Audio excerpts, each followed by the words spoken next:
First question, please, Tom Deason. G'day Pat, how you going? Just hoping you could sum up that last day and how that all played out, and is that the flattest pitch you've ever played on? Yeah, turned up this morning probably hoping to get a bit of a lead with the bat.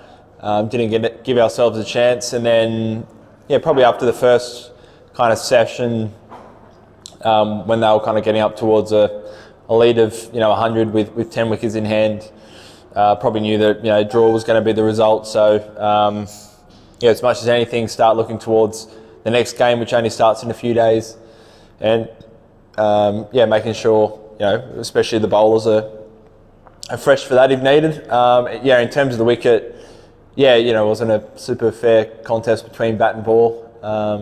Played on a couple of them, but that was right up there. And Pat, I appreciate in hindsight having two spinners might not have made a difference on that deck, but given what you've seen in the condition series, is playing two in the next test sort of almost you can pretty much bank on that will be what you guys will lean towards, you think? We'll have a look at the wicket first. I think it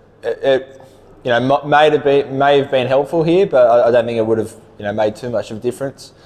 Here you're probably expecting more up and down bounce and reverse swing, which is lends more support to the fast bowlers rather than spinners. From our intel from Karachi into Lahore's probably a second spinners probably the way to go, but we'll have a look.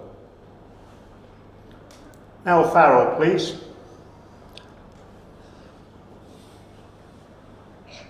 Thanks, Murgers. Hi, Pat. Just wondering, when you look at flat pitches, how does the pitch here at Pindi compare to the MCG in the Ashes a few years back? I'd say pretty similar. And probably Ranchy as well. That's another one. They're all quite similar. What did you get out of today and the past few days then? Has there been anything that you feel that's come from it that's been helpful? Yeah, for sure. I think just about all the batters got themselves into the series. I think even today, having someone like Trav Head and Marnus both getting quite a few overs into them, I think that's really helpful, not only for this series, but they got long test careers ahead of them, where I'm sure they'll be bowling lots of overs. They're positives. I think as well, turning up to a pitch that's probably not a traditional pitch you'd get here in Rawalpindi, it's probably clear they've made an effort to try and nullify the pace bowling. I think that's a positive. Subcontinent conditions coming away with a draw. It's not a bad result. Danielle of Cric-Info, please. Thanks. Thank you. Hi, Pat. I was just wondering, with a pitch like this, is it difficult to assess how well the bowlers perform? Because obviously the numbers, you might argue, don't tell the full story, but with the number of runs that you scored, it's difficulty taking wickets. Yeah, I think that's fair. I thought Nathan Lyon bowled really well this Test match. Even today, he probably created 3 or 4 chances that just didn't go to hand. So, it's one of those things you don't look too closely at. And do you think the confidence of the bowlers, particularly Nathan Lyon, takes a bit of a weight after this, or do you just put it out of your mind because, as you said, it's one of the flattest surfaces you build on? No, not a hit at all. We've 3 quick bowlers and Nathan are all quite experienced, played a lot of cricket, really good wickets, flat wickets, bouncy wickets, spinning wickets. So, when we came over here, we knew we were going to experience foreign conditions. What that looked like, we weren't 100% sure. But no, if whoever's called on for the next test, we'll be ready to go. Bharat, please. Welcome to Karachi. Thanks, Brian. Just to follow up on that question, we hear the captains when they talk about bowling on flat wickets, about making investments, especially long series. So do you think, as a bowling unit, you did enough right things where you think they'll improve as the series wears on? Yeah, I think so. I think we all tried different things. We didn't leave, anything that I can think of that I thought, wish we tried that and had a look at that.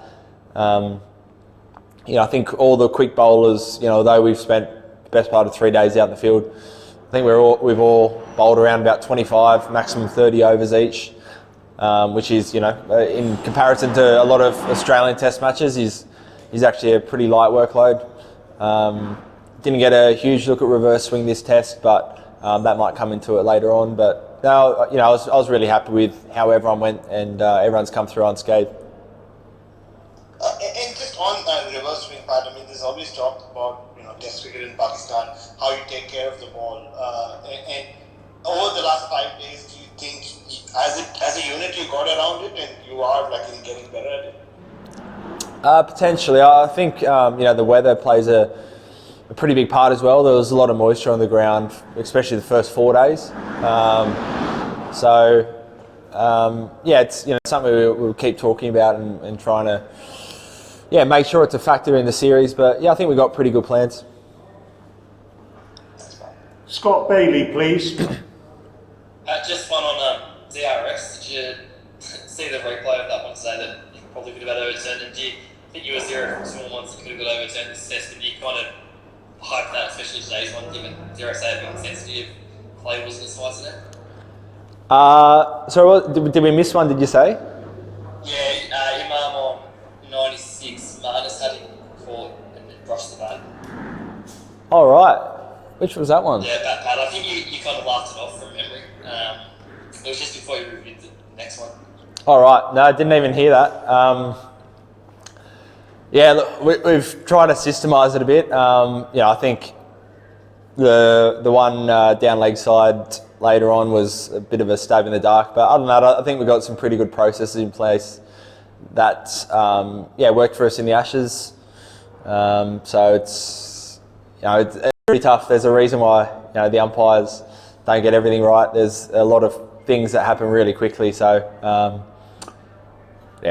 keep trying to get better, keep reviewing. But didn't hear about that Marnus one. Sorry to break it, yeah. That's right. Just another one too, mate. If you do look at two spinners for your next test, do you sort of feel like the variation of having a wrist spinner and finger spinner is the way to go? Yeah, potentially. I think we'll have a look at the wicket before making up our mind.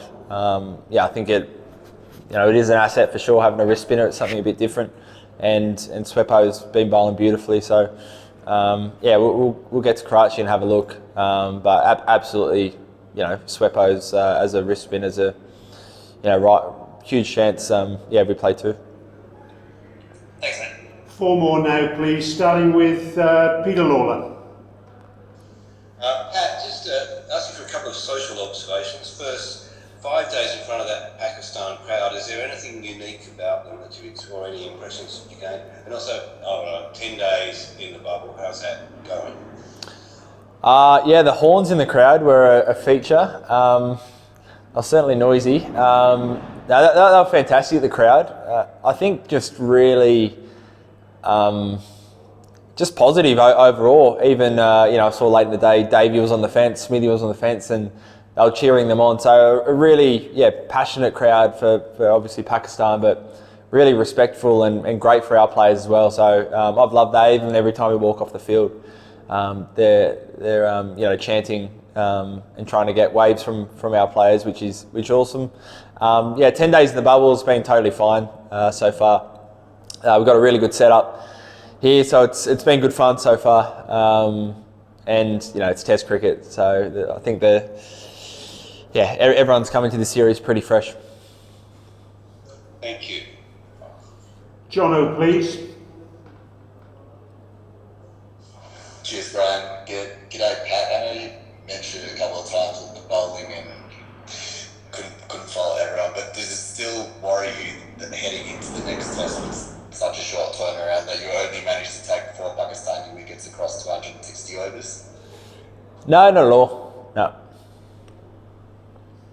And just one more quick one from me. It's been a very emotional week across Australian cricket and world cricket. How is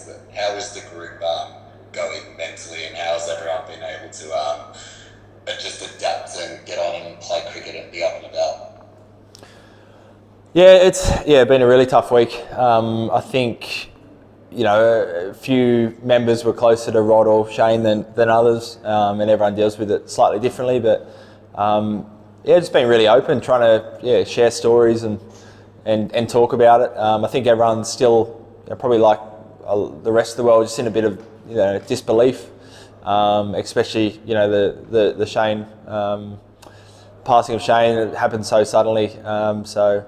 We just get around each other, keep looking after each other, and it's certainly been a big point of conversation. And obviously wish all the close friends and family of both families just all the best. And we've been thinking about them all week.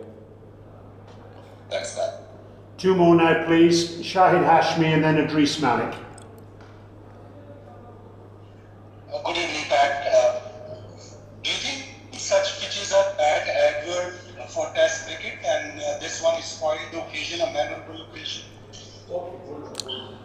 Yeah, it's probably for the fans and the commentators and such to talk about. I think as a player, you always want kind of a really good, fair battle between bat and ball. That's when I think Test cricket's at its best and most rewarding as a player. It's probably up to the fans and you guys who kind of watch it from the outside to kind of judge the spectacle. Idris Malik, please.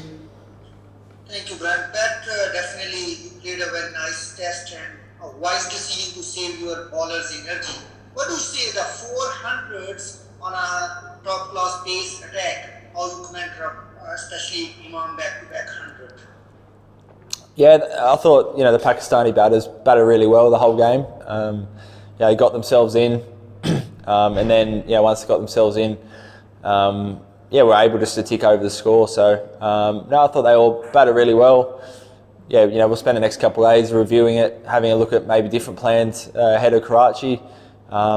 Expecting probably different conditions as well. But I thought overall they batted really well. They won the toss and made the most of it. Zahid Farouk Malik, last question now, please. First of all, you played well in Pakistan. How do you rate the spectators' behavior in Rawalpindi? And what do you say about the security arrangements by Pakistan? I think I got that. The behaviour's been great. We've just been able to look at the cricket, concentrate on the cricket, and here at the venue, crowd's been fantastic. In our bubble at the hotel, all the staff and people we interact with have been fantastic, so accommodating. So, just can't thank PCB, Cricket Australia, everyone for bringing it together and all the support we've had. Okay, everyone, thank you very much indeed for your time. Thank you. Thanks. Thanks, Marcus. Thanks, Matt.